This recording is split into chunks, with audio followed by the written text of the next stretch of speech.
Welcome to Chapter 8, the final installment of the Platinum Planner Preceptor Training Program. There does exist a Chapter 9, which is more of a school-specific program, and you will want to contact your school to see what other specific school-specific information you need. This chapter deals with when bad things happen. Kind of hate to end on a negative thing, but bad things happen to good people, and occasionally as a preceptor, you will experience something that would be less than optimal. So we'll talk about how we deal with these issues.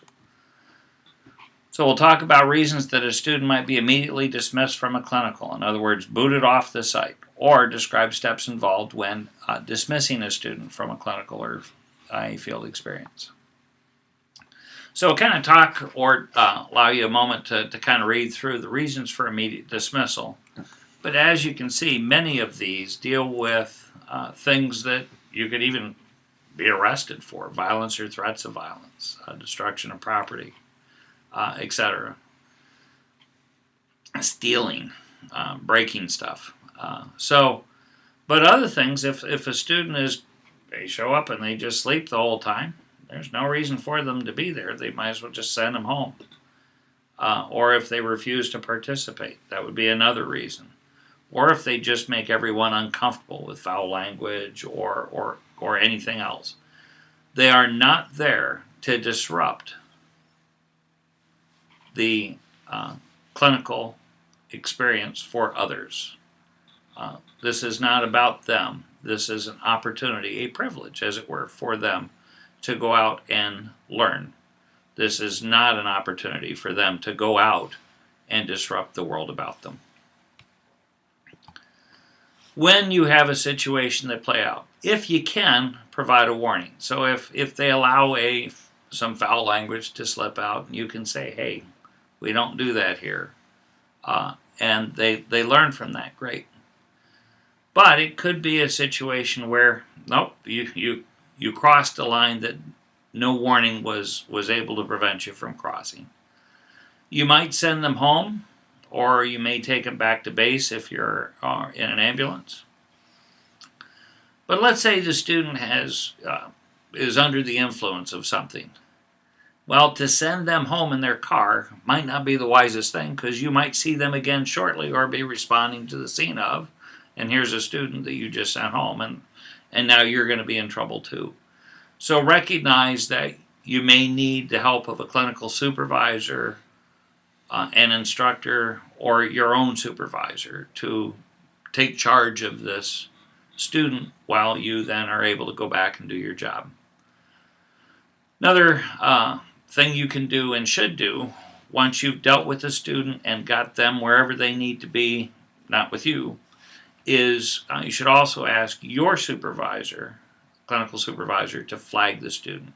Currently, you as a preceptor do not have the power to flag them, but there is a person at your clinical site that does have the power to do that. By flagging a student, what that does basically is it prevents the student from being able to log on to the system. They can't get any credit for clinical experiences, they can't get any credit for lab experiences, they can't sign up for anything, they can't complete anything. They basically can't do anything.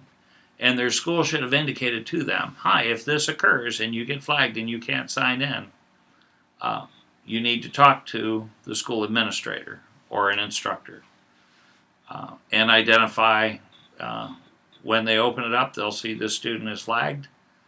And hopefully then there'll also be some information from you and or your site indicating why they are flagged.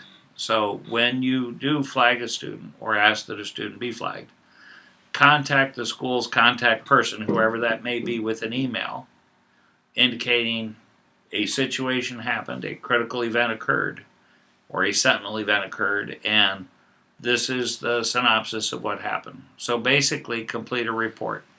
If the school already has an incident report form, utilize that. If not, just any old Word document or email will do, and try to be as accurate and objective as possible when describing what the event is. Try to leave all emotion, opinions, or subjectivity out of it. Just state the facts. Student arrived at 7 o'clock.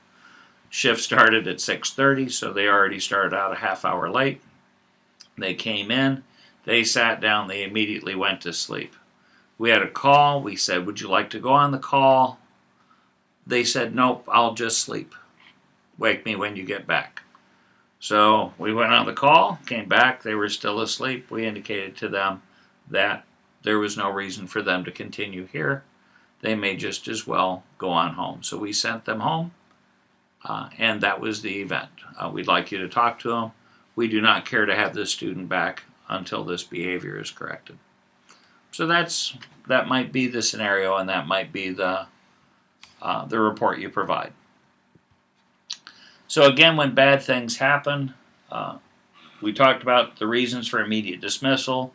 Basically, there are big things that you could be arrested for, things that you would get in trouble for, and your own job. Reasons you might be sent home from work are reasons for them to be sent home from a clinical setting. Remember always the safety issue, though. Don't send them home if you perceive that something bad could happen to them on the way home, especially if you suspect that alcohol or drug involvement. And then if you can warn them, great. If you can't warn them, then so be it. Involve a supervisor, and then document, send messages. So that's what we do when bad things happen. It will be great if during your clinic or your preceptor time you never have to deal with this. That's what everybody hopes for. That's what everybody wants. But again, when bad things happen, the best way is to have a good plan in effect to deal with it. That concludes Chapter 8 of this program. There will be a test available for you to take online for your program then to verify and acknowledge that you have done this.